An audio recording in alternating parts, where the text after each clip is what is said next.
So Debbie, Yes. you saw me on the road the other day. I did. I was at a stoplight. Well, okay, so hold on. Let's rewind a little bit. Okay. So I pull up to the stoplight to turn, Mm-hmm. and there's a long line of cars Mm-hmm. at the intersection to turn onto 30 Mm-hmm. from the other way. And I see a Jeep that looks like yours. And I'm like, I wonder if that's Chris, because it was about the same time that I should see you. Sure. And I'm like, that would be weird if that was him. But the more I looked, the more it looked like a woman.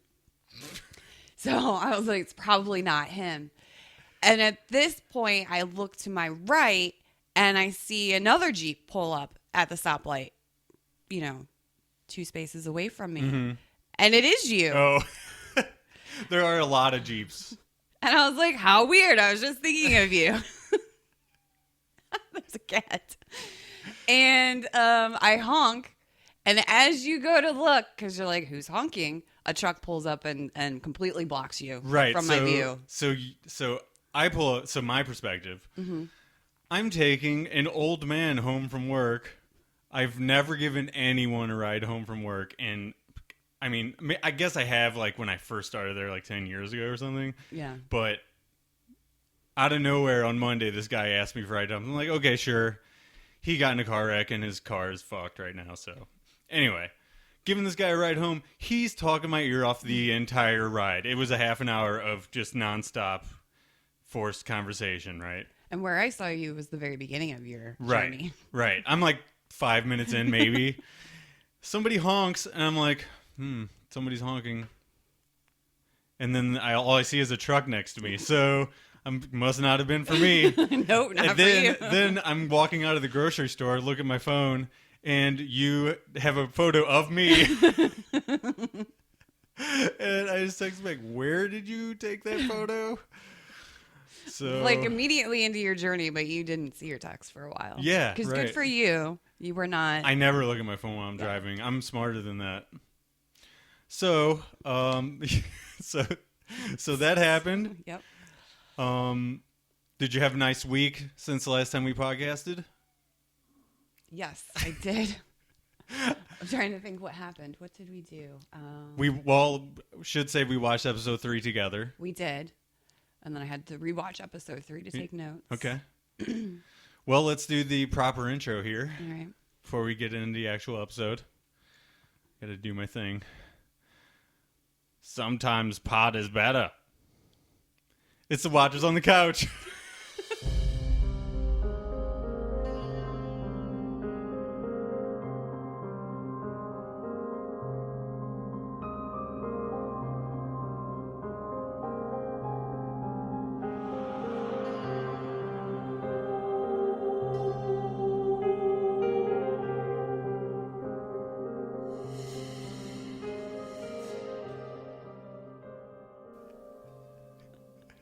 So, first of all, what do you think about that main impression of Judd Crandall from Pet Sematary? It was amazing. Listen, I don't envisioned lie. Don't old lie. man. That's the best you're gonna get from me. It kind of makes me want to watch that movie now, though. Yeah. Well, I'm Chris, and I'm here with my co-host, Debbie. and we are here to break down episode 3 of Castle Rock, entitled Local Color. As previously mentioned, we watched this episode together. We didn't take notes when we watched it together, but then we watched it again later on our own, and we did take notes. And we both have lots of notes again. No one is surprised. There's so much stuff. So, did I have anything I want to talk about before? Okay, so yeah, I do have some stuff I want to get out before we actually get into the episode. Okay. We have a new show element. 2 new show elements, actually. First one, people already saw the video on the Watchers board, and it is the Church Creed Memorial Award for audience participation. Yes. We will announce the winner for episode 3 at the end of this episode, so stay tuned for that after we're done talking about the actual episode. We got sweet, what do you call these? Certificates? Certificates. Yeah. They have a lot of interesting photos on them. I took everything I know to be true and used it. So, I grabbed copyrighted images that were not mine. Yeah. I used the best of the fonts. Yeah, that's what you said in your text to me when we were discussing this. I did. You went against your better I used judgment. my best photoshopping skills Yeah. to take out the cougar mascot. But you went against everything you know about making these type of certificates. It really hurt my heart Yeah. to do it this way. But Well, also felt really awesome. We will take a photo and post it on social media so everyone will know what we're talking about. It's a wondrous thing to behold, honestly. Let's move on to the second new thing. Okay. I came up with this idea because of all the cat interruptions we're having. We've already had one this episode. I don't know what you're talking about. We have a dry erase board we're going to specifically use to count up all of the cat interruptions that happen throughout the run of this. Because there will be many. Yeah. Throughout the run of these podcasts that we do together, we will count them up. Should we give the one who does the most interruptions like an extra treat that day or something like that? Yeah, we can reward for bad behavior. Totally. Mm-hmm. So the cats are Venom, Nicola, and Kinsley. And they're in fierce competition so far. Yeah. That first episode, they all chimed in. They all had their own interruptions of some kind. Second episode, Nicola had some weird cough, sneeze, spasming thing going on. Right. So at the end of this episode, we'll tally up. We'll take a photo of that as well, and I'll post that on social media. And everyone that listens will know when the interruptions happen because they will interrupt our show. They stop us dead in our tracks. We could turn this into a drinking game. Well, every time you hear a cat noise. For the listeners. For the listeners, not for us. It's 8 o'clock in the morning. It's 8 o'clock in the morning, right. Technically, it's after work for me. I could do it, but I got to drive after this. Yeah, you need your after-work beer shot. That's for when I get home and can relax. I have my 1 beer a day congratulatory beer. You made it. You didn't kill anybody. Exactly. That's you're like in my head today. I understand. I hope that continues into our actual episode coverage. Let's talk about some news. Okay. Because right now, Stephen King is chock full of news and stuff. He's got lots of stuff going on. All the time. It seems like every day that I go on the fan website called Lilja's Library. I don't know if you've heard of that or not. It's pretty much the go-to fan site. Okay. Since the late 90s. First piece of news is Uncle Steve likes the show. Good. Yeah, he made an official post finally telling people what he thought about the show. 2, actually. He said, Castle Rock is really good, each episode better than the last, but put all that Easter egg stuff aside, which we can't do. No. And just enjoy it on its own terms. The cast is incandescent and they support a story worth telling. Do you know what incandescent means? Mm-hmm. Lighting it up? Yeah, that's right. He's saying it's lit. Yeah, it is. In old man terms. The second tweet, it says, I can say all that because I didn't write it. So he's always so good about that. My favorite yeah. thing of his when they interviewed him after The Mist, and it was one of the bonus features, and he was like, I like their ending better than mine. Right. Yeah, he's very clever. We appreciate any kind of stuff he has to say about his books or TV shows that are on or movies that are coming out or anything like that. I like to get his insight in that stuff, whether or not he thought it was complete garbage. Mm-hmm. I can't remember what he thought of the Dark Tower movie, but everybody knows what I thought. You loved it. Exactly. Next piece of news. The next book he's coming out with, Elevation, it's going to be, it's like 100-something pages, so it's like a mini book for him. Mm-hmm. It almost could be in like one of those collection books that he does. But he's going to read the audiobook. Oh, nice. Yeah, so he did that. I know he's done it one other time for the Dark Tower book that came out. I think it was like 2012 or something like that, maybe. Don't quote me on that. But yeah, I think that's interesting. I don't really listen to audiobooks myself.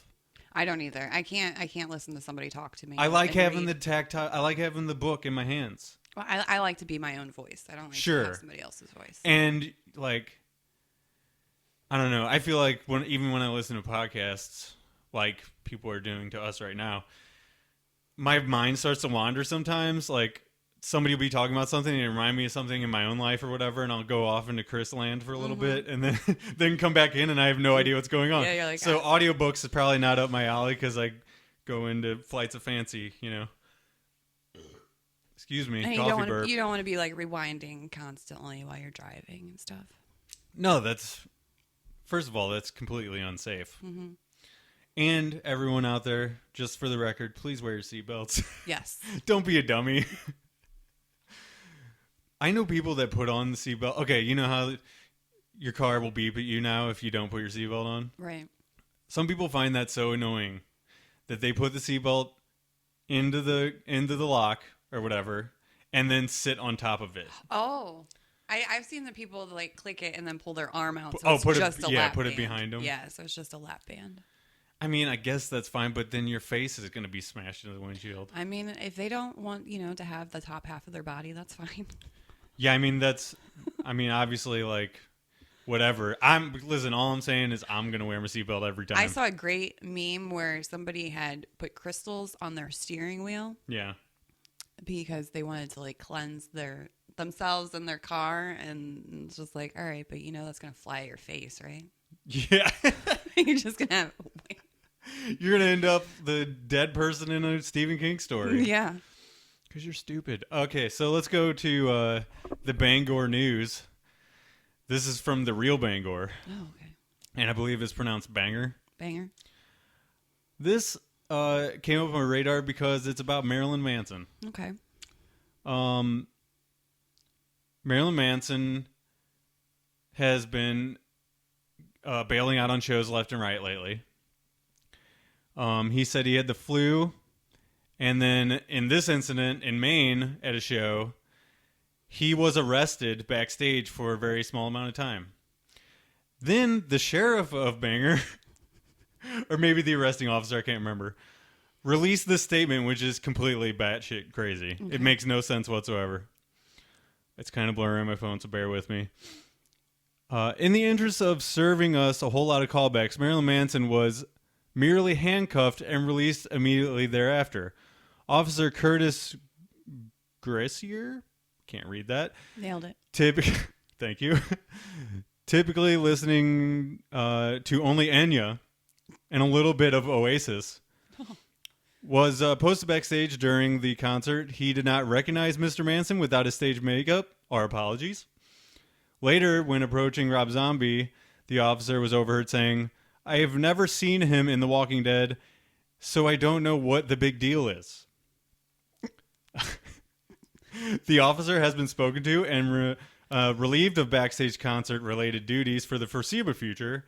The chief has determined that the officer can work backstage during Lord of the Dance or anything related to Disney. Keep your hands to yourself. Leave other people's things alone. And be kind to one another. We will be here with the beautiful people. Okay. So, what are your thoughts on this statement? So they added in his song title to the end of their statement. Yeah. To be cool. I guess. To be like, no, like... I guess they thought they wanted to be like an internet meme or something, probably. Like, they want to be funny. That's the new thing, is like police departments want to be funny about stuff. They should not do that. They should not attempt to do that. Stick to the lip sync videos. Sure. And keep the comedy to other people. And doing what is that dance that was like a craze a couple years ago that was all over YouTube and stuff? The something shuffle. Oh, now it's that Kiki dance or whatever. Kiki dance? I Oh, don't know, dancing next to a car? Yeah. Yeah. Okay, well, we're getting way off track here, but I saw a girl get robbed doing that, and it was one of the funniest things I've ever seen. She dropped her purse halfway through it. A person rides up on a motorcycle, takes off with her purse. Deserved it. Deserved it. Moving on. Let's get to the episode, shall we? Okay. I cannot find a comfortable place to sit. Right. Maybe turn your chair and you'll have back support. Okay. Or don't. It's gonna be loud. So brief pause. Pause. We can edit this, right? I might.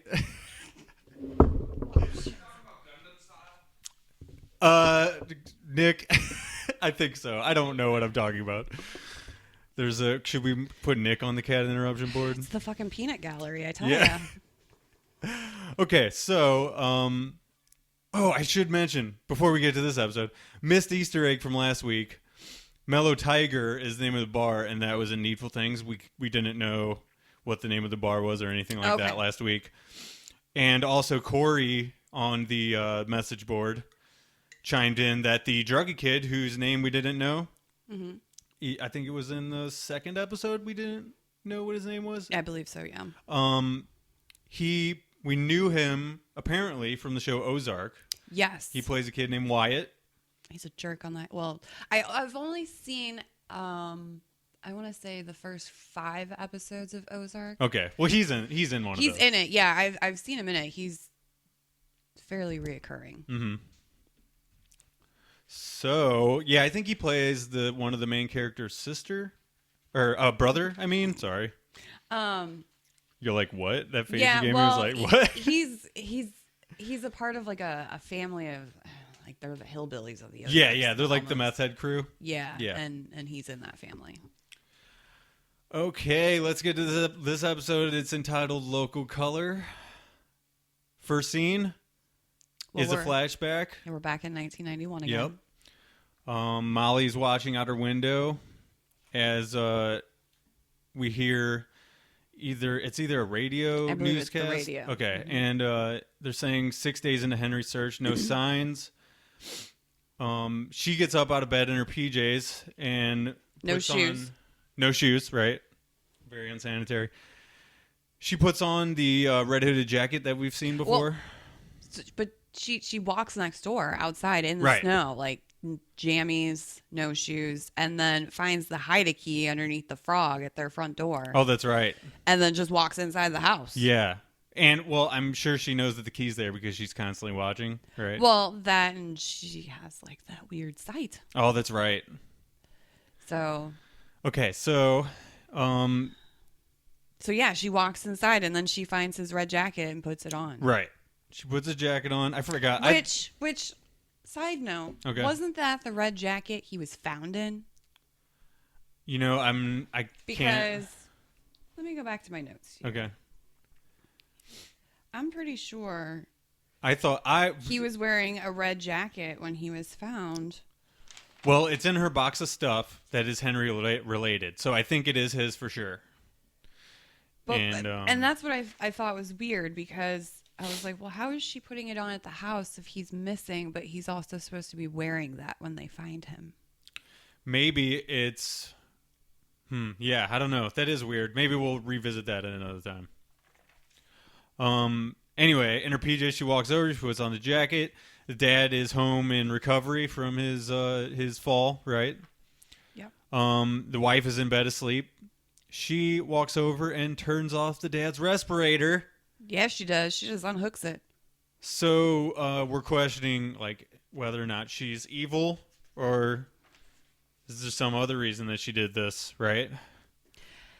I had more feelings about it later on, about why she did it. Right. Which I guess we can talk about then when it makes more sense. For sure, because there's a scene later where we get more of an idea of how his dad is, right? Yeah, or at least how she perceives him. Sure. And, she only has this across the street knowledge of what's going on. So, when she did this, though, as we're watching, I was like, that bitch.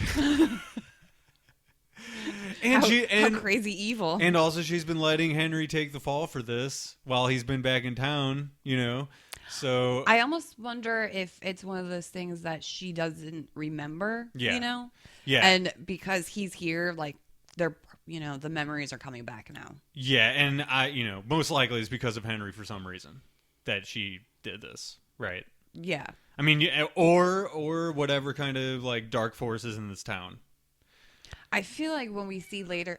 Oh, boy. Put one on the board. Yep, that's Kinsley. His owl meows. Wonder if he agrees.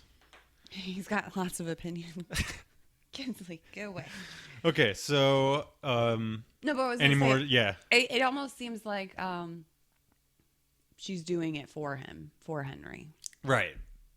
Because almost like she's so obsessive with him, it seems like that she does everything for him, or like hangs on everything he does. So the only reason she would be over there is for some reason for Henry. Yeah. You know. So then we go to the old church in present day. Mm-hmm. There's snow inside, and we see Molly walking up the stairs. Yeah, adult Molly. Right.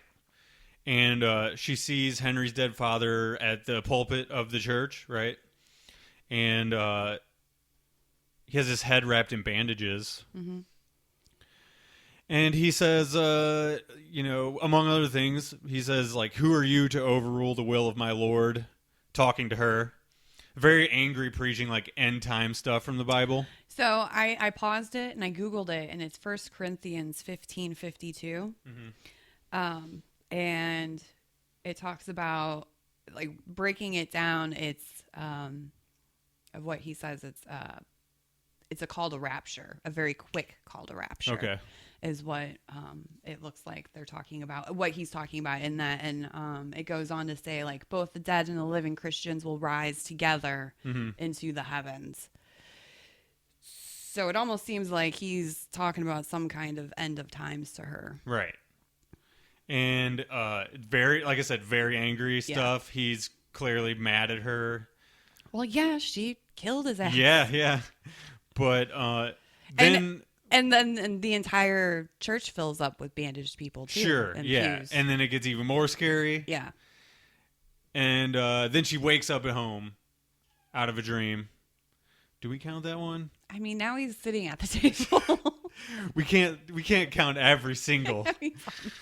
Okay, so she wakes up at home. Then she has her morning pill ritual.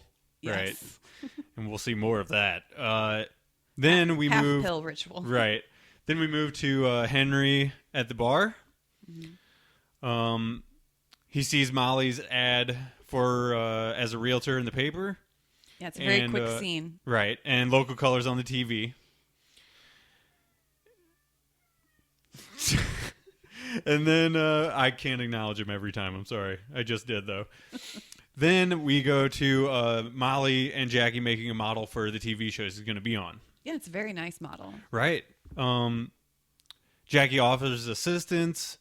Molly gives her directions. Yeah, because she's going to take the model in her truck to the studio. Right. Which is called Local Color. Yeah. And it's another really quick scene. Yeah. Not much there. Then Henry visits Molly. And as he's talking to her, her voices are taking over. Yeah. And we hear her voices like overlapping stuff from the past. Yeah, she's hearing past snippets of conversations he's had with other people. Right, that she was not a part of. And also his dad from the dream. Yeah. You hear him a little bit again. So she definitely is not making up whatever she has, what abilities she has. Right, and it's picking up big time when she's with him. When Henry's around, right? So she's super triggered by Henry, is what it is. Very triggered. And that's going to be definitely a recurring thing throughout this. Yeah. She is always triggered by Henry. And trying to blow him off. And he's very confused. Right. She's making excuses and trying to get him to buzz off. You know what I mean? Pretty much. So before this, we would think she would be excited to be near Henry. Yeah, because she's very obsessed. She's super obsessed with him. But in this episode, she has the opposite reaction. Now that we know she killed his dad, that thing, whatever that thing is, her voices are taking over completely, right? Yeah. She needs to step away from him. Yeah, exactly. And that's why she's like, get out, please. So then we do another flashback, right? Yes. We go back to young Henry. Right. And Henry is lighting a VHS tape on fire, and he's saying, fuck you, Dad. Which, for you kids out there who don't know what VHS tapes are, they were before DVDs. Yeah. So, all right. He just wants some love. I'll pay you for a second, but we're going to have to put you on the board for this. I'm going to take a photo. Okay, so she, Molly comes over while Henry is doing this, and she tells him to come over, right? But she asked, like, do you want to see my room? Oh, like, yeah, like, it's different now. We think something maybe dirty is going to happen. I don't know. It was just a very odd way to say it. Like, she could have said, hey, you want to come over and hang out? Mm-hmm. But instead she was like, do you want to see my room? Mm-hmm. Well, they've been looking at each other across the way. It's like, Creepily. I want to see inside your room now that I've seen from across the way. I've seen the window. I want Right. to see the inside. So she tells him that she knows he touches his thing. Yeah. And she can hear his thoughts when it happens, and it's like fireworks going off. Uh-huh. And he doesn't, like, leave the room screaming. Which yeah, I would think he would just be he just sort of like stammers. Yeah. And she's like, And- I know what you think and feel, and I feel it too. Like, what? Yeah, so we get a little more understanding where she's coming from and why those voices are in her head in the future, right? Yeah, because then Henry gets called next door by his dad. Yeah, his dad's out front of his house, like yelling angrily. Yeah, and then they do a close up on her, and she has her fist clenched, as if like that's probably what Henry's doing too. So she feels everything Henry feels Sure. about his dad. Right. So I have no doubt that she went over there and killed him because she was like, well, fixing a problem. Yeah, and I mean, Because who's to say that his dad didn't have something to do with his disappearance? Sure. And she knows that. yeah, and well, when they're in those flashbacks from other episodes, you see he's like, "Do you hear it now?" We don't know what has happened out in those woods yet. Also, Yeah. think back to, what was it, episode 2, when the police are questioning her as a young child and she's in bed and she has the blankets over her Right. face. It makes so much more sense now why she moved the blanket down and you could see her breath. Sure, Because yeah. Henry was cold. Yeah. And so she was cold. Yeah. And I'm like, mind blown. Right. Is that at the end of last episode? Or when was that? Was that this episode or last episode? It was episode 2. Okay. I don't. When she gets questioned by the police, and That's they're right. like, like, you should know where he's at. You see him, you talk to him. Right, and so that definitely explains the breath coming out because of their connection. And why she was hiding her face. But it's crazy. So it's more than just like minds connected. It's she's like feeling body and everything. Yeah. Everything he feels. So he was cold, she was cold. Yeah. So after his dad is yelling at him to come back, we move back to the present. Molly takes more pills again because she's having memories of this. Yeah, like tons and tons of memories. So that's where I was going to ask you, does Molly know more about this disappearance? And it's almost certain that she does know something because she can feel everything that he feels and maybe even see stuff that, you know what I mean? She probably knew exactly where he was for 11 days. I mean, she maybe didn't know how to get to it or where exactly it was. And I feel like those flashbacks that we're getting of Henry and his dad out by the bluff in the woods, that's in her head. Like she's seeing through Henry's eyes. Yeah. You know what I mean? So almost certainly she knows what's going on and we'll find that out probably. She's probably the only person who knows what happened. Well, we don't know yet, but maybe. It's leaning that way, of course. Okay, so then we go to Shawshank. The kid is only eating bread. Yeah, he scrapes off everything off his tray. And it's not canned bread. No, and folds a slice of bread in half and eats it like it's a steak. Like it's the best thing he's ever eaten. Which, by the way, Albert... It probably is next to cigarette butts. Albert did elaborate on the canned bread thing. I don't... If we have time at the end, I'll go to that. But people on the message boards already know about it, so I guess it's not really a reason for me to explain further about it. But he went into detail about what the canned bread is. Check that out on the message board. Okay, so the kid's eating bread. He gets rid of everything else off of his plate. He just eats the bread. He's not getting all of his vitamins that way. So no, for sure. He's getting some, though. He's going to stay super skinny. Yeah. So then... So he gets up. Yeah, the kid gets up and stares at Lacey's photo creepily. Yeah. So then Zaleski and Henry meet. And but first though, Officer okay. Zaleski gets him to calm down, back down. Sure. The other guy wants to go tackle him, and he's he tells him quietly. He's like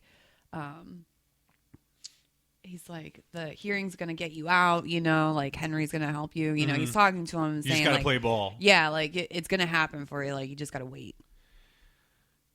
why he's like explaining stuff to him, like he hasn't even spoken hardly anything. So does he? That doesn't mean he doesn't understand things. Okay, well, yeah, sure, but still, like he's talking to him like he does, but we don't even know that he does. He's playing good cop. Sure. You know, like he's got to be the good guy. Yeah, and we're on his side Right. as far as the viewers go. You know what I mean? Like he's the good guy, maybe one of the only good guys of the story so far. So, Right. So yeah, then Zaleski and Henry meet. They say that they're calling the kid Nick Cage. Mm-hmm. Zaleski talks about getting out of working at the jail. So, we're kind of getting more that like people in this town feel trapped by the town and like want out in any way possible, Right. including this guy. Who, Well, because the only jobs are the prison jobs, and yeah, and it's terrible. Everything in this town is terrible, obviously. So then we go back to Molly. She gets home from being away for a little while, and her house has been broken into and trashed. yes, Jackie helps her clean it up, and in the basement, Jackie finds her box of stuff. Molly finds it. Oh, Molly does. Because That's right. Molly goes down first, and then Jackie sees it while she's trying to clean it up. Well, so Molly cleans up the box, but Yeah. Jackie finds the missing poster. Gotcha. Like Molly had just put the box and the timer and the jacket like on the shelf. And Molly is triggered again. Yes, again triggered.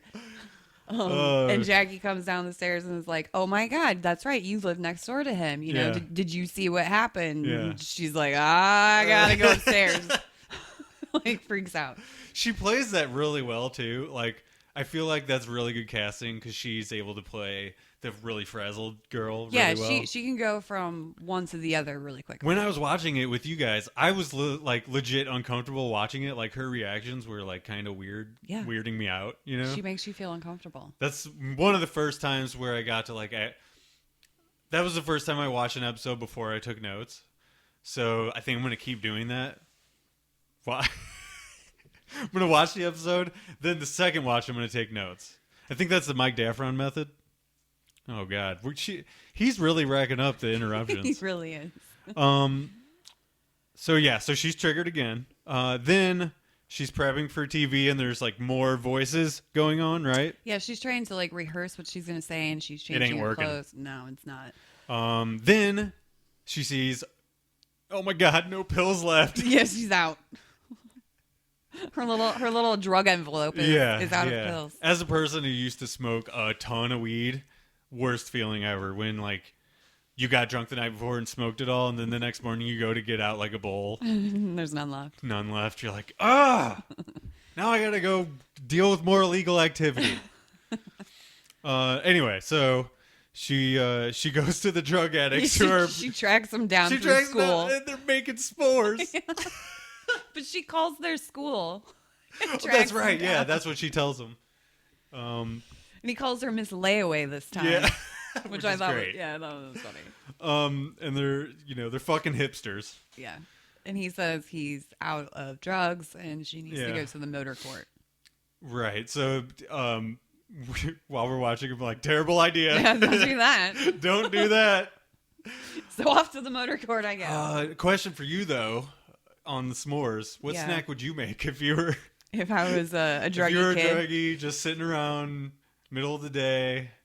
I mean, s'mores sound like a really good idea. You got the best Yeah. of both. You got salty and sweet. Yeah, So, salty and savory. Kinsley, I'm going to throw that out the door. There's catnip in that. That's why. I'd probably have another donut. I'd probably stop by a gas station because if you're a drug addict, you don't got that much money. Yeah. A donut's like less than $1. Again, planning for s'mores. I mean, that goes a lot. There's a grocery list. You gotta get. Yeah, it seems like a lot of work to do that. You know, being a person who's just sitting around outside. It's the middle of the day. At least wait for the evening. Right. And why would the school know that that's where they hang out? Who knows? They probably skip all the time.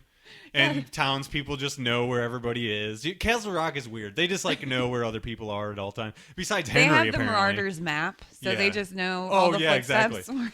Besides Henry, though, nobody in the past knows where Henry is whatsoever. So then Henry takes another long look at the neighbors on his way home.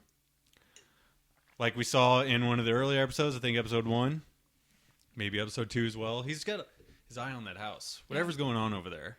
Well, that's Molly's house. Oh, duh. I'm glad I have a podcast partner. I'm not just breaking all this down on my own because there'd be tons of mistakes. Last week on the episode when I said this. But Molly's not in there, so why is he... I don't know. Didn't you ever give the side eye to a house before? Because it just creeps you out. Oh, totally.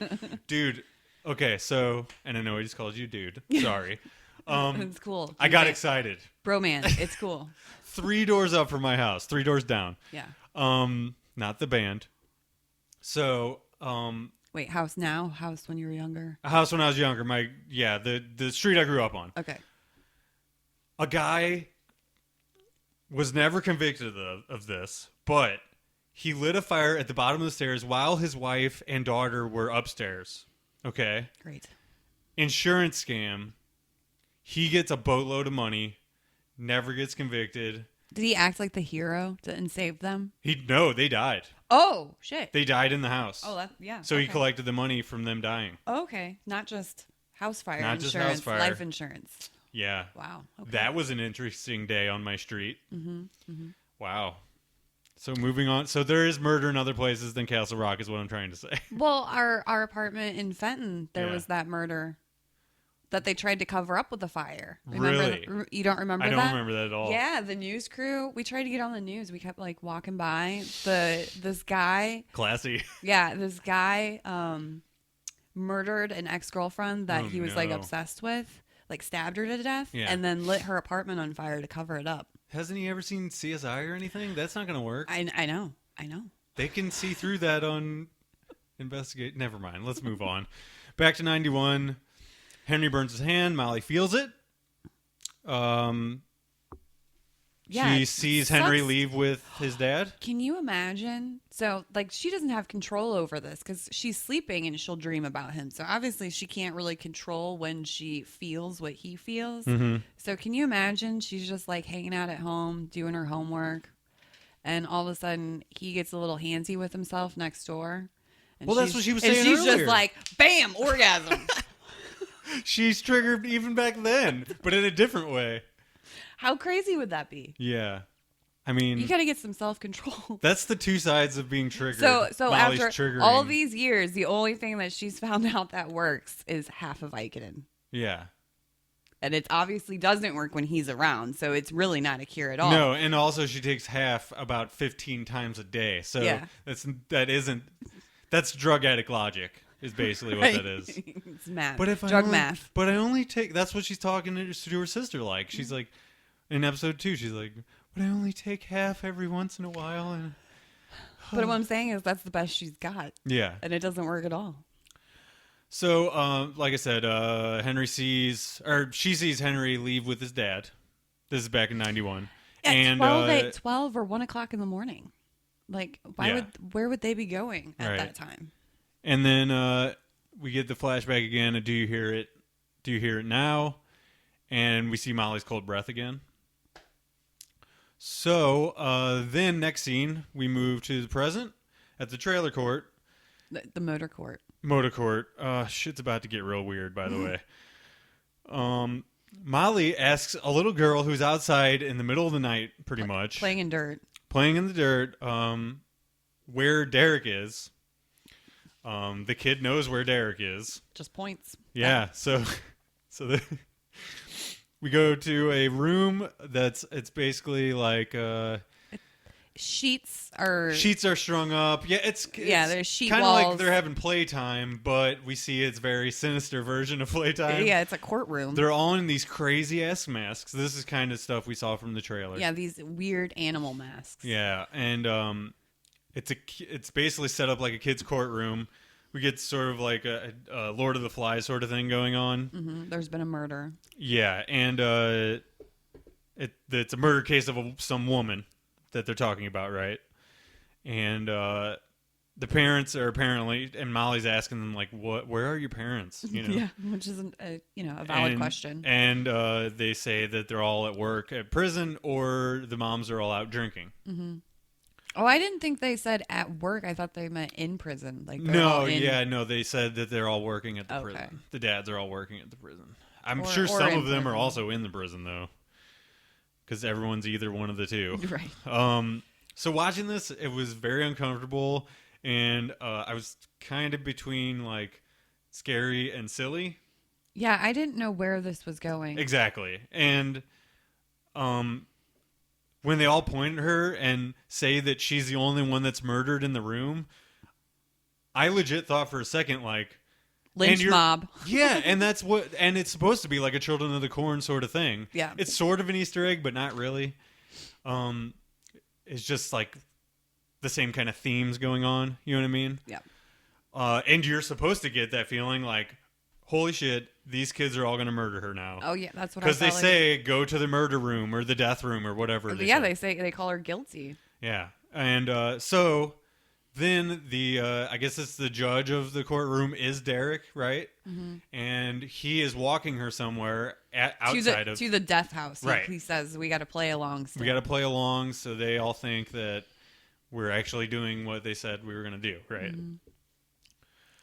And she says she wants drugs, and he says for a price. Plus, he wants to see her tits. Yeah, which is of course par for the course, right? That's what a teenager would want. Yeah. Yeah, She's like, no, I'll pay you more money. It's a fine. prepubescent teen is definitely going to want to see some boob action, especially if there's something illegal going on. He knows he can get away with it.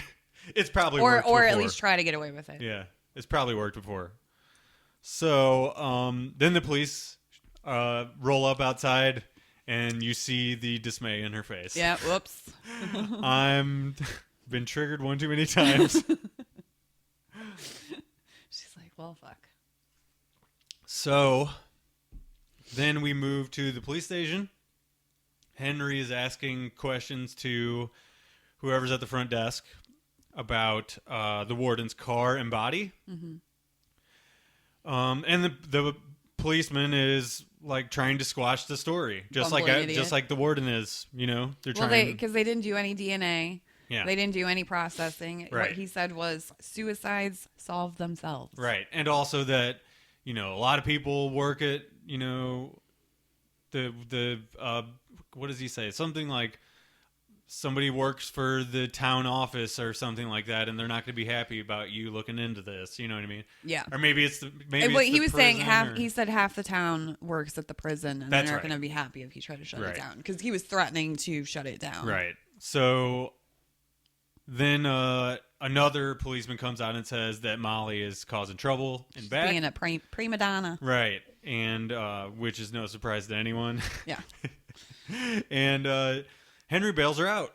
Because he's such a nice boy. Right. And we get more excuses for Molly again. She's fucking triggered again. Again. I feel like the episode title has to be something about triggered or something like that. I was thinking either triggered or Molly Hatchet.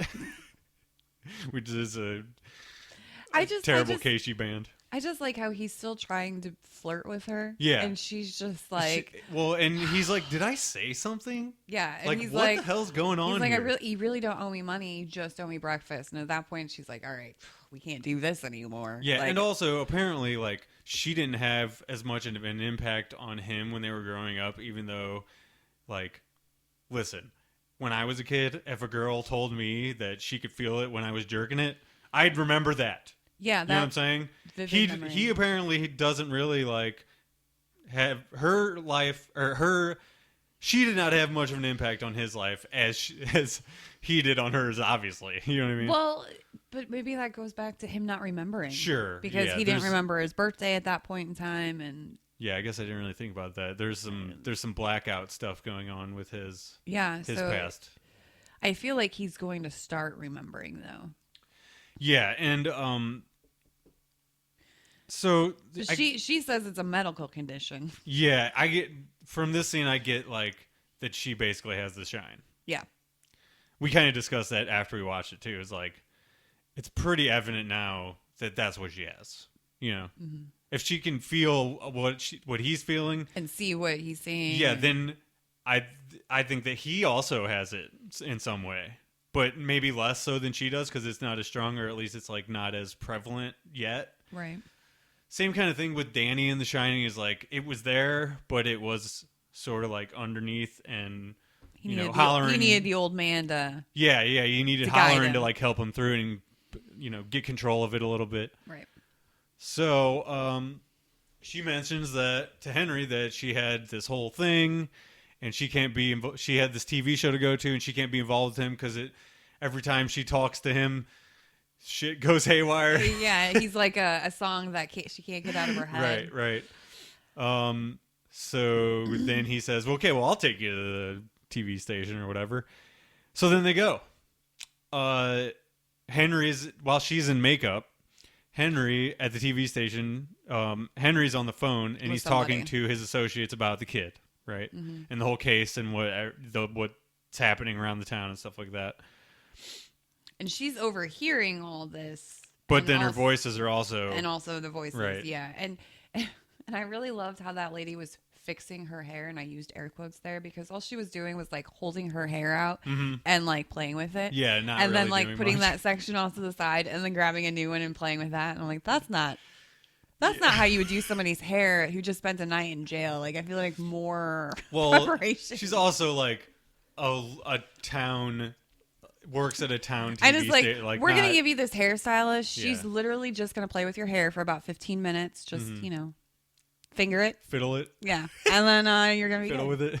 You're going to be good to go. So I can't really speak to that because I know, like, I wouldn't be able to do much of a better job. It'd be like if you were the hairstylist. Yeah. You're like, well, we're just going to gather your hair and then put it right back down. We'll just... put it back down again. And there you go. Looks nice. Okay, so yeah. Then she goes on the TV. She's on the local color show. Yeah. And we get cut scene to the bar where Jackie and the new bitch warden has walked in. Right, and they're watching. it. So we're cutting in between the two. Right. And as she's talking to this TV host and he's going on his spiel about what she's there for, the voices completely take over to where you can't even hear the guy anymore. Yeah, and you can tell she's going to freeze. And he tosses to her, and she's pretty much got nothing. She puts on her sunglasses. Yeah. He says something clever like, well, the future's so bright, you got to wear your sunglasses, which is definitely something that a local newscaster like on Fox 2 would say. Oh, for sure. Tim Izell. But it's like as soon as she does that, everything just like comes back and crystal clear. Yeah, she can kind of gain focus a little bit, but she looks hella crazy. And she spills the beans. Yeah, so then she goes on a spiel about the kid who was in the cage. And says everything that Henry just said in his phone call. Right. She curses on TV. Yeah, she says... she says the town's fucked or something. Well, he says... because he asked a question about, like, what would you like to tell the neighbors about these changes or something to that effect. And she says directly at the camera, I'd tell them to wake the fuck up. Yeah. Like, which is like, oh, all right. snap. And we're doing this now. So, and cut to new warden, and she's like, oh, shit. Yeah, and Henry's like, all right, okay, I guess we're doing this now. This is how this is going to work. This is happening. Didn't expect it to go this way, but all right, I can spin this. Yeah, and they're in the car, and he still has no idea how she knows. Yeah, which is weird. Because he doesn't remember. Right, so... But she did tell him, like, I know I can feel what you're feeling, and I can read your thoughts and obviously, stuff like that. he doesn't know the extent. He didn't register it, right? Wake the fuck up, Henry. Right? Things are happening all around you. All around you. So we have the scene with those two. Molly drops Henry off, and voices are gone for now, I guess. By doing that, she was able to kind of chill out or something. At least they're at bay for now while they're hanging out. Then we go back to Shawshank. It's Henry and the warden. Yep. And the warden tries a bribe of sorts. It's like $300,000 for wrongful conviction, and he would basically just sign this saying that they wrongfully convicted this kid. And he's like, "Oh, well, now you acknowledge that he's actually a person." And nobody can talk about right. And basically, Lacey the dead warden would take the fall. Right. And this would be a non-disclosure agreement for all parties involved. And they would sweep it all under the rug. Yeah, just throw the Warden Lacey under the bus. And the kid would get a measly $300,000. And she says that's what you do with old perverts. So she's viewing Warden Lacey as a pervert that kept a kid in a cage. But before she was saying, well, everybody said he's a good guy. Yeah. So I don't think she actually believes that. She's just saying, this is the only way we can get around this without me getting fired. Right? Mm-hmm. At least that's how I kind of took that entire thing. They're going to spin it any way they can to make them not look at fault. Henry is like, no deal. Let's see what the kid has to say about this, right? Yeah, because he's been so talkative. So, exactly. So, I'm sure he has lots of opinions. This is going to go well. But all of the other scenes have been no talking, so... It can only go up from here. Exactly. And I'm thinking like, okay, now we're getting Henry and the kid together, actually right in front of one another. This is going to be some real shit going on, right? Yep. So this is where I was like this. And for the listeners, I'm scooting up to the edge of my seat. I literally, when I was watching it, was on the edge of your couch like, okay, what is going to happen here? Because this is going to be interesting. Pay attention. Whatever's going to happen here is going to be worth like really zoning in on. So Henry is giving him directions to keep silent. And the kid is doing his trademark stare, not doing anything. Yeah, he's like, are you okay? Are you being threatened? And he's doing very minimal face movements to say that yes or no or whatever. And then he says something like, Henry says something like, I'll let you know when things are going to go into effect, okay? And then the kid responds with, has it begun? And it feels disconnected from the conversation. Yeah, Henry feels like he's talking about what he just talked about, which was don't tell anybody your name. Like it's like barely relating to what Henry is trying to say. Yeah. So it's like it could be perceived as him responding to him, like because the kid's crazy. Are we starting with this plan now? Mm-hmm. That's how that would be perceived as. But when you're watching it, it doesn't seem like that. It seems like he's talking about something else completely. And Henry has no idea. Yeah. And he's just in the dark. And that continues. Yeah. He's talking about filing habeas corpus, witness testimony, and the kid will walk. And about owning Shawshank. Sure, yeah. And they'll have a civil suit where they'll make tons of money. He says he'll own the town. Yeah, and he can turn the prison into a boat garage. Right. And the zero response still. But then he says boat. Right, he says boats. Which that actually relates to something else from earlier, because somebody said something about boats earlier in the episode.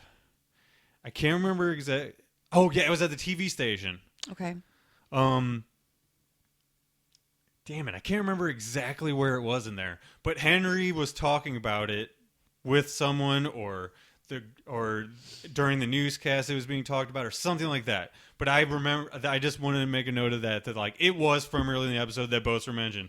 So like that could also be disconnected. Not even that Henry just said it, but that it was totally before, and he may know what is just going on. These people all have the shine, apparently. Yeah. And I mean, I think it's more. I'm still leaning more on the evil side with this kid. There's something bad is going on with him. But then he says, "How many years old are you now?" I know. Which you said while we were watching it, like that's such a little kid way to ask that. Yeah, such a kid question. And he says 39. Yeah, and he also says, "Do you hear it now?" Which is referencing the thing his the dad flashbacks. said. Yeah. So. Yeah, I mean, he's like, how many years old are you? And Henry's like 39. And instead of saying anything to that, he's just like, do you hear it now? Mm-hmm. It's like, that's what his dad said. It's super weird. And it definitely, like, I want to say this scene was definitely the most intriguing of the episode. Yeah, and it was, there was hardly anything there. It was such a little dialogue. Yeah. But everything the kid said, I was like, what is that? You're hanging on every word. Yeah, I was like, all of this seems very important. But the kid seems to be saying like an event will be happening soon, or it may has already begun. Yeah, already And started in motion. I don't know about you, but I get the feeling like this is like the first domino has already fallen by Henry and Molly coming together, I think. Like that is what the triggering moment is, where the dominoes start falling and people start dying off like crazy on the show.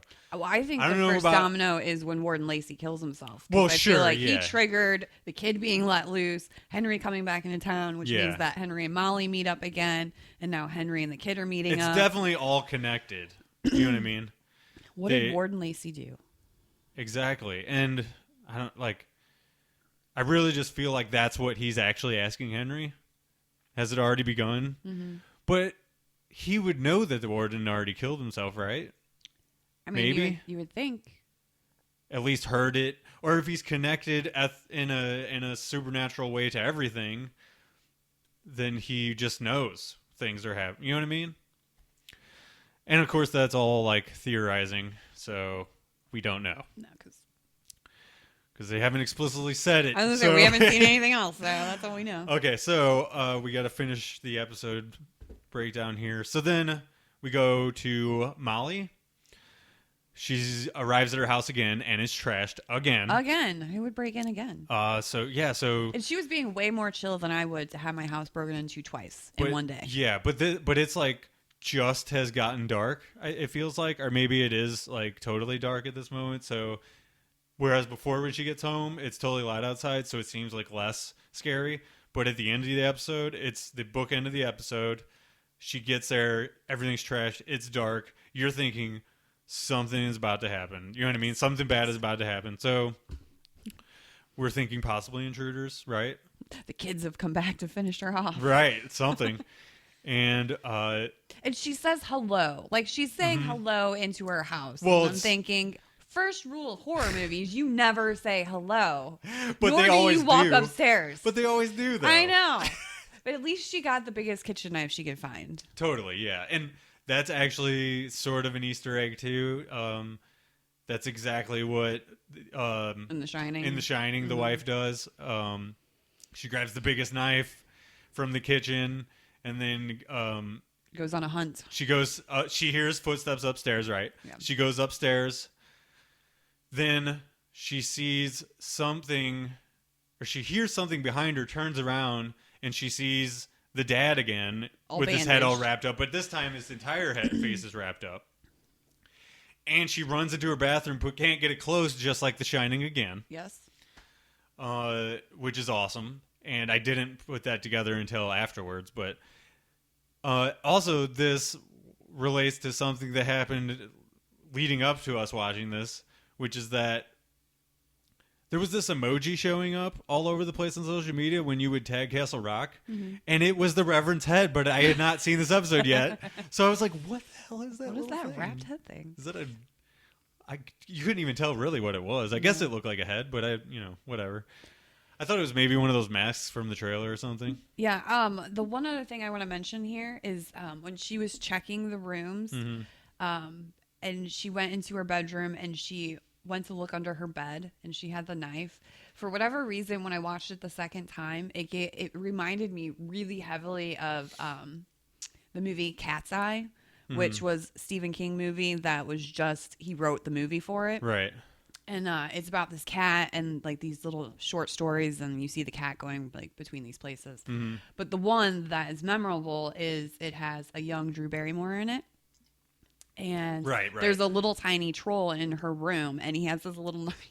And so when she was going through the rooms with that knife and looking under the bed, and I'm just thinking, well, that's where the troll would be if he with his little knife, and he's going to come out and like attack you.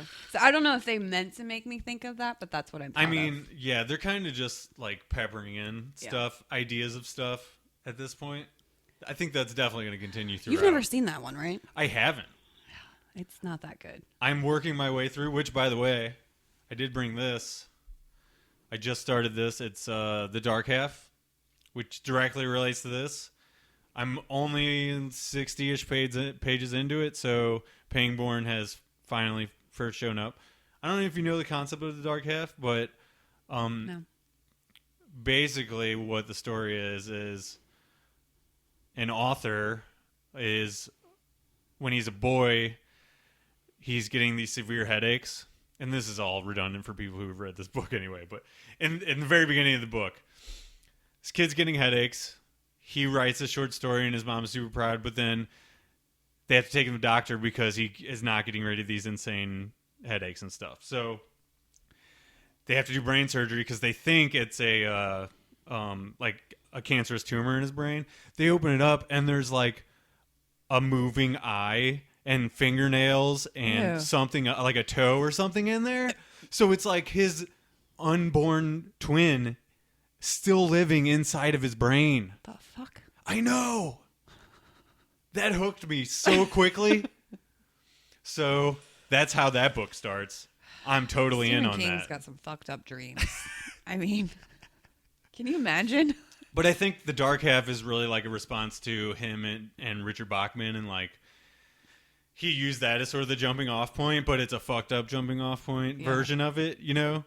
And I don't want to get into more spoilers for that. It's a fairly short Stephen King novel, so people should take the time to read it if they're into this Castle Rock show. Also takes place in Castle Rock, that's why you should read it. And Pangborn's in it, so. Which, by the way, I missed him in this episode. Yeah. Pangborn's the shit. I like that guy a lot. Well, we got other kinds of crazy. Exactly, a lot. Okay, so So the last thing the pastor says to her is, "Behold, I will tell you a mystery." yeah. More of the craziness preaching sort of stuff. Yeah. And then disappears. yeah, and that's the end of the episode. A crazy ass end of the episode. More questions than answers. Exactly, but we've been getting a ton of answers though as well. You know what I mean? Like it's know. sort of half and half. The more answers we get, the more theories we're able to go off Sure. of. Though, so. And that'll actually kind of lead into the next thing we have to do. Actually, after a couple more things, we'll get to something that connects with that. But let's see here. So, yeah, I guess I kind of mentioned this earlier, but Molly, like, she's the only person we think who knows that Henry definitely didn't kill his father because she did. But she can't defend him to the town. You know what I mean? No. So, like, the entire town is crazy. She has had to deal with this for years and years and years, too. So, like, I think that kind of factors into why she's so fucked up. She needs to move out of that town. I She feel needs like, to move I out feel of like the that house. would be really good for her. Yeah, her mental stability. But it's sort of like everybody feels trapped. They're like they can't move Maybe out. they can't. Yeah, maybe they can't leave. I don't know. It's weird. Maybe he was able to leave because he went into, I'm just going to say, a different dimension when he was just gone. Yeah, and you know, I do definitely think that is still a huge possibility that is something that is going on here. That he went to another dimension, that the kid went to another dimension. You know what I'm saying? Like, and Molly followed them there with her mind. and that may have fucked her up for good too. Yeah. Well, and I'm sure murdering a person would also fuck you up for good. Yeah, totally. I forgot to mention this earlier. I think other shows would drag out Molly like hiding and run away from Henry over several episodes, but in this show, she just tells him. I know, and I really appreciated that. Yeah, that was like an answer that we got. Yeah. You know what I mean? And like, or moving along of a storyline. Because this might be the only episode that's Molly-centric. We don't know yet. I feel like we'll get more that center around other characters. I feel like we'll get a Pangborn episode. I really hope we do. I'm sure we will. Because he's awesome. And of course, like Henry is weaved into all of this. So we'll see He a just lot more floats of around him. between the stories, Right. connecting them all. I doubt we'll get a full episode on just the kid, but I would like that too, because that would give us a ton of information on him that we are sorely needing. Right? Probably no dialogue, though. Yeah, that would be weird. A whole silent episode. And yeah, so also Molly with the kids is sort of like, she's very childlike. So I see some symbolism there. You know what I mean? Like I feel like she's sort of been stunted by some force or the town in some way. It's traumatic events for Right. childhood. Just the entire thing, like everything about her situation is totally fucked.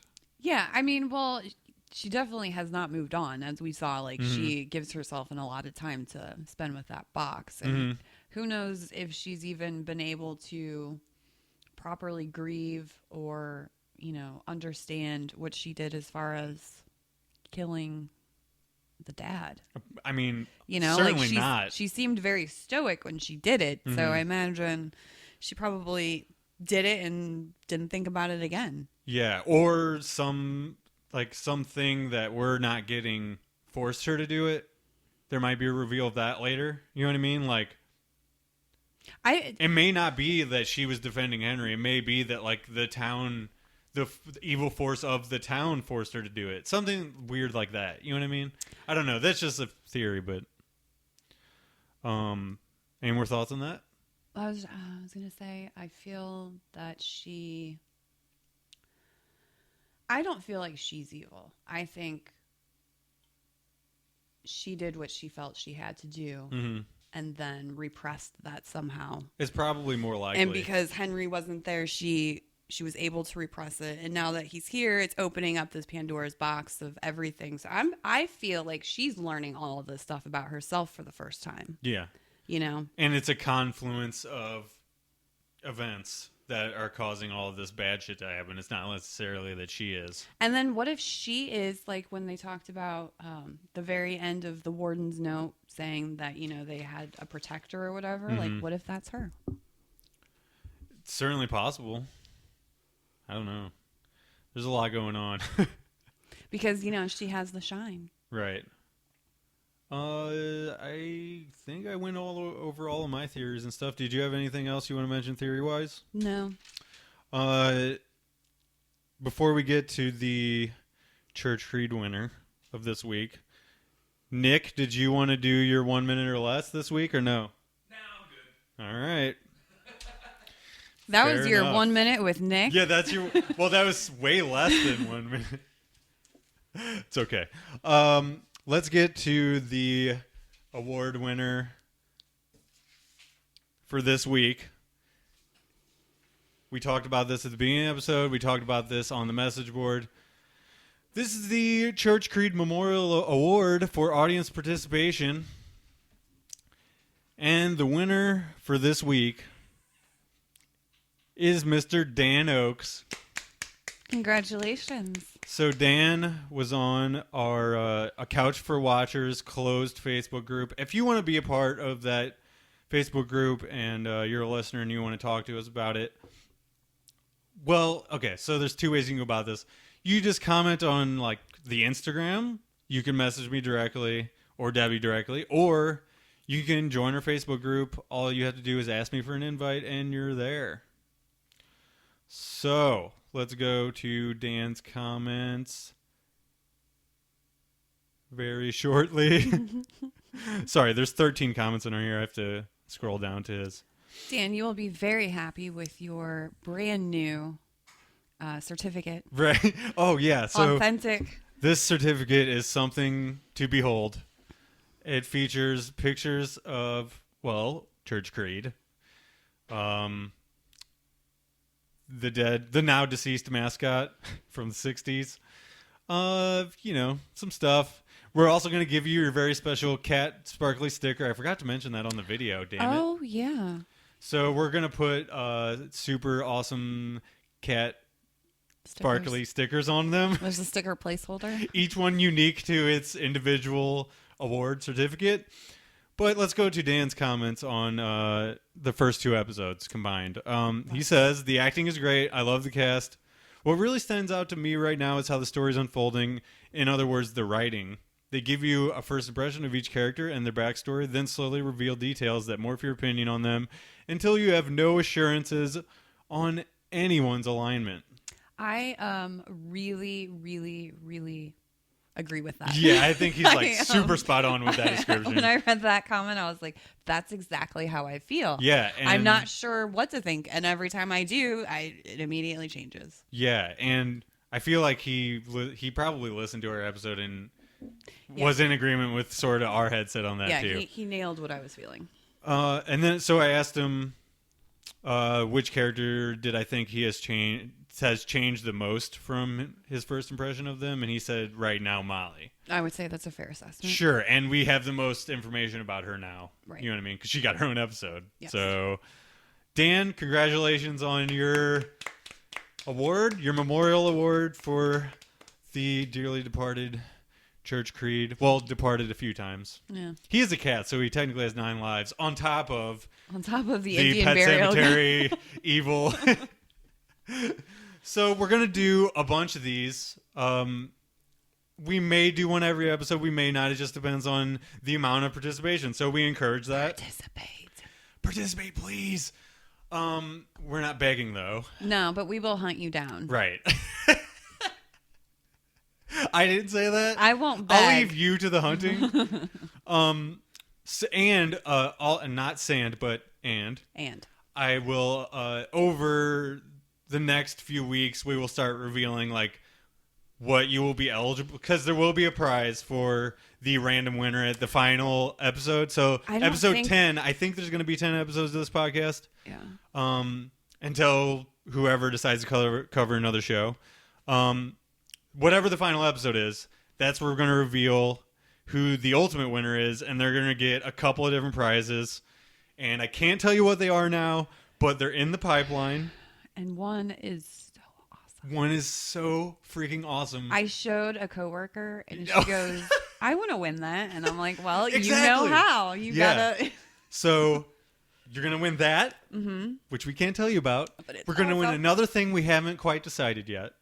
And, maybe some other stuff that we just happen to decide you're going to win. This is going to be awesome. I have a lot of random crap. Okay. So is this Stephen King related? It can be. I have a lot of random crap. Listen, so do I. So I go to Goodwill a lot. We can make this happen. We have prizes for days. Yeah, but also like these will be legit prizes. Yeah, the one. They won't all be like amazing. I'll say I'll throw in at least one gag, but on top of that, you're getting a whole bunch of cool shit. Oh, side note. Okay. I finally gave Dexter those Muppet hockey cards. Yeah. And he thought they were pretty cool. Awesome. So, I'd love to hear that. Yeah. Anything we want to add on the end? Did I forget anything? The sneak peek for next week's episode. Oh, that's right. So, Debbie, explain to me what the sneak peek is for next week. Okay. Again, only a minute long. So okay, it's not a lot. It's a lot of different scenes flashing in your face. And they did the same thing where they only really showcased one or two narratives that you could hear. And they were completely out of context. So what I wrote down was we hear Henry say to his mom, "Where do you think I was?" And her turn around and look like she's about to answer that. We see... what? Like when he was missing? Yeah. Oh, man. Yeah. And we have another mystery person say to a mystery person, Henry, "Why do you have my police files?" Again, out of context. We don't really know who he's talking to. And then the last thing we see is, you're going to be happy, Alan's back. Oh, sweet. And Pangborn. Yeah, and we see him having a conversation with Henry, and he says, "I've known Henry. I've always known." Always known. Wow. Well, I feel like we should just leave it there, because speculating on that little bit of information probably won't get us very far. No, but I'm hoping maybe this will be a Pangborn-centric episode where maybe we'll know what he knows. And of, like, the 3 scenes, he was one of them, so, like... Well, and also the first one was at the house, too, with the mom, so maybe it'll be more at home. All right. Well, that's going to do it for this episode. Visit watchersonthecouch.com to find all of our socials information. Join the message me and join the Facebook group if you want to, or not, whatever. And we'll see you next Sunday, I guess. Yeah. Until then, keep being a constant watcher. Bye. Bye.